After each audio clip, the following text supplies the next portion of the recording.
Ilia Topuria, some of the best hands in the sport, current UFC featherweight champion, and knocked out Volkanovski, who was maybe the greatest of all time. Watch him hit the punches. Look at this. See how he's moving his head when the guy throws punches? Just slipping just slightly. It's like total economy of movement.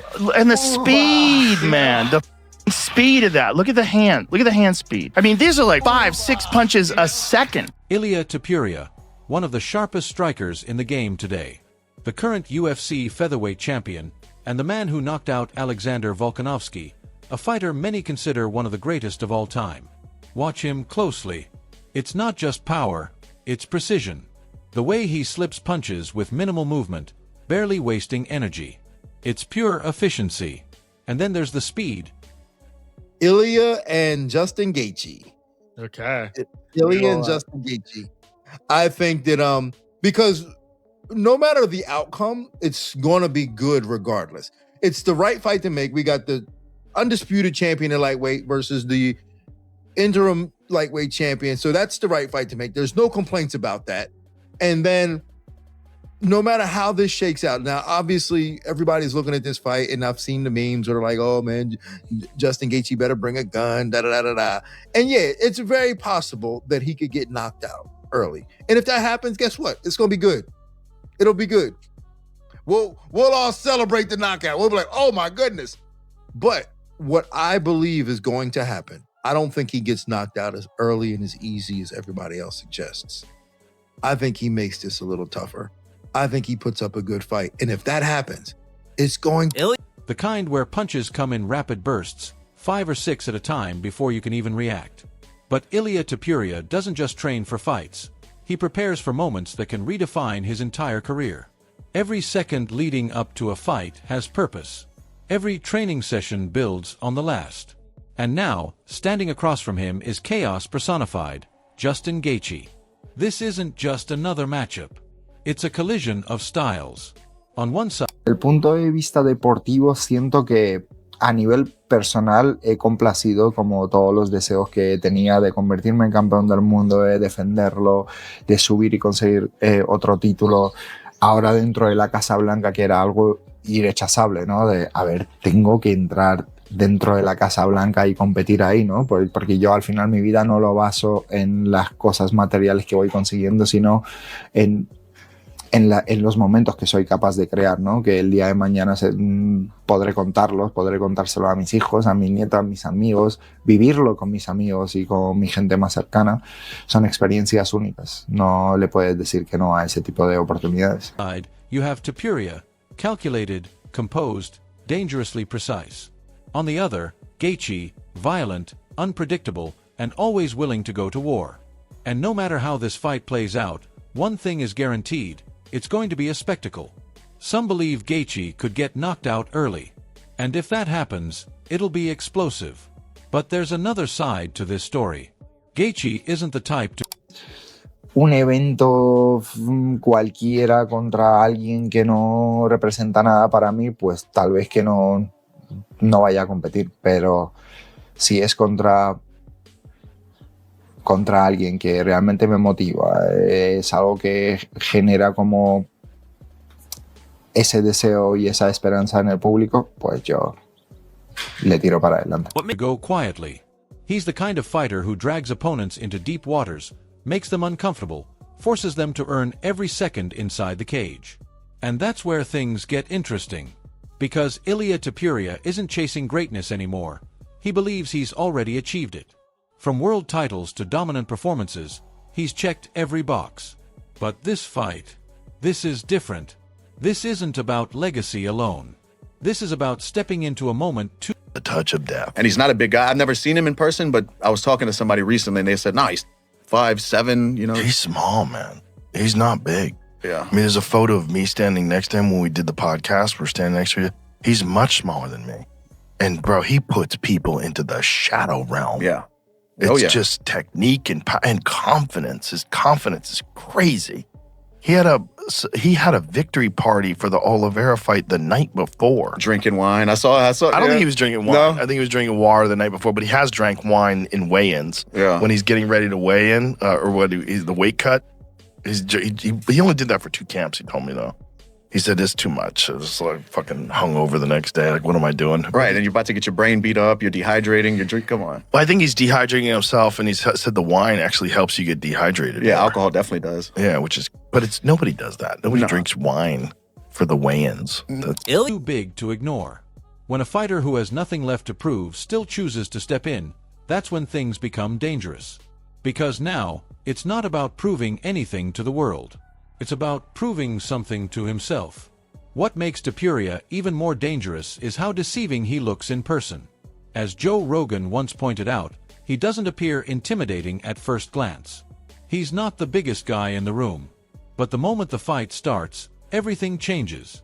That calm presence. yeah, but he's crazy talented For sure. in For a sure. weird way. Whatever it is, he has it. Yeah. He has it. He's got it in his mind. He's got it in his technique. His grappling's fun. I watched a video of him grappling with Merab, and he was all over Merab. And that's crazy. That's what they say. His grappling's just as good, if not better, than his stand-up. That's where he started. I've He never started seen as a it. grappler. I've never seen him grapple though. Well, he finished Bryce Mitchell on the ground, and he's finished a few people on the ground. He does clearly have phenomenal submission. The presence turns into sharp technique. Unshakable confidence. The kind of belief that lets him walk into chaos like he already knows the outcome. That's what separates him. Nothing about what he does feels accidental. Even his mindset stands out. Stories from his camps reveal a level of confidence that borders on unreal. Whether it's his approach to weight cuts or his mentality before fights, Topuria operates on a completely different wavelength. And it's not just striking. His grappling is just as dangerous, if not more. He started as a grappler.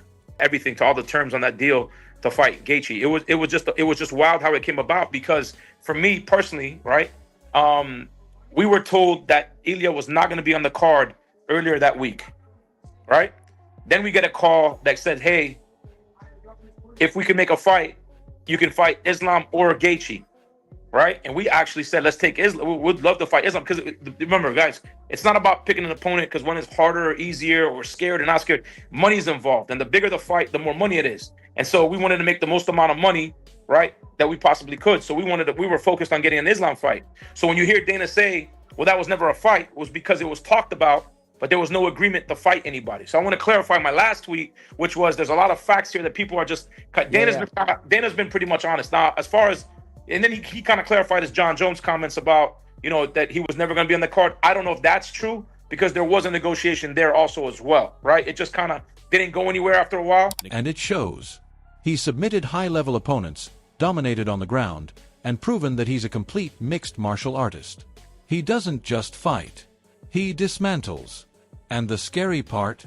He's still evolving. Meanwhile, the road to this fight wasn't simple. According to his manager, the matchup came together fast, almost unexpectedly.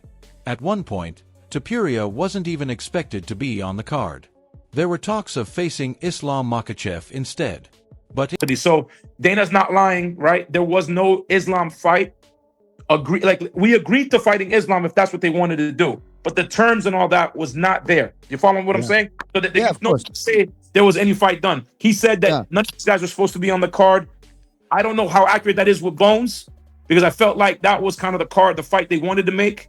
They couldn't get there, and that then fell apart. So then they moved on to other stuff. Now, one thing I will say though is I do believe when I got that call on Wednesday, they were talking to everybody. So that's why when he says nobody, these guys weren't supposed to be on the card, I believe that, because even the way it was said to me, who do you want to fight? Like, you guys could fight this guy, you guys could fight that guy.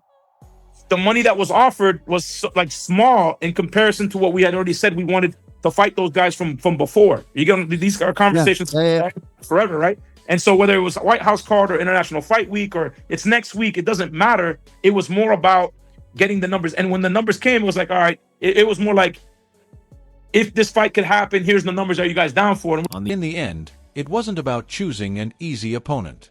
It was about choosing the biggest moment. Money, timing, opportunity, it all had to align.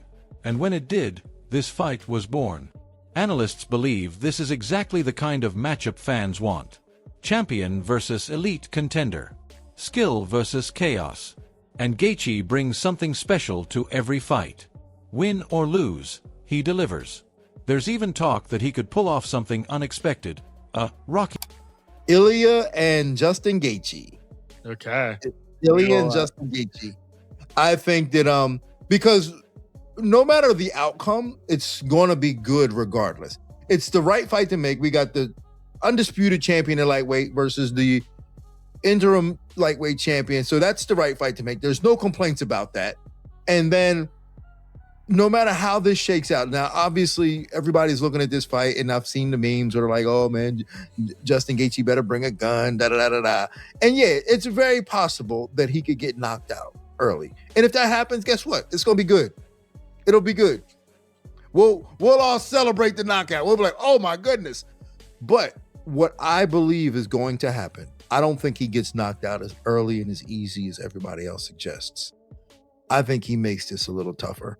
I think he puts up a good fight. And if that happens, it's going to moment. A performance where he pushes through adversity and shocks the world. But to do that, he'll need the perfect game plan. Avoid the early danger. Mix in wrestling. Attack the legs. Stay smart. Because eventually, Gaethje always does what Gaethje does best. He lets go and turns the fight into absolute chaos. And that's where the danger lies. Because Topuria thrives in chaos too. Just in a very different way. More precise. be great. And that's what I'm looking forward to. Can Justin, and if not even pull it off, like he might even pull this off. He might pull off a Rocky. But regardless, I think that between him and Trevor Whitman, they formulate some sort of game plan that, one, keeps him safe early. He doesn't fall into too many traps and take too many big shots.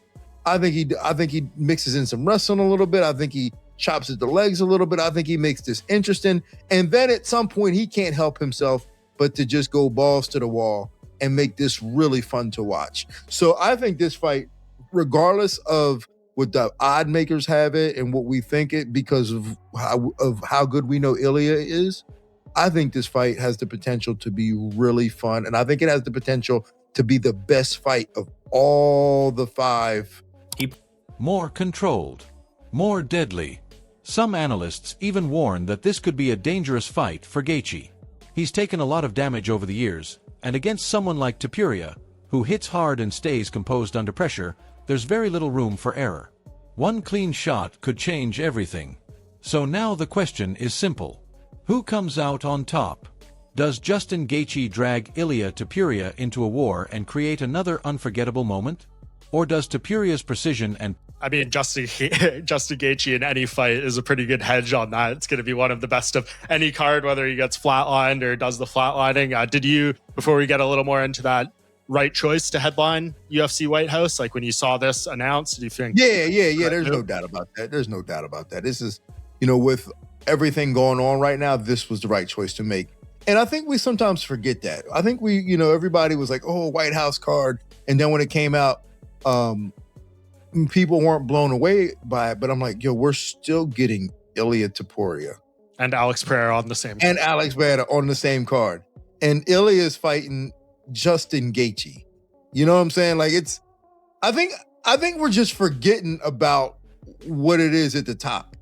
Because, at the bottom, everybody is a little, was expecting something different or expecting a little more. But we're still getting Ilia Topuria versus Justin Gaethje. Like Justin Gaethje has been a hero to many.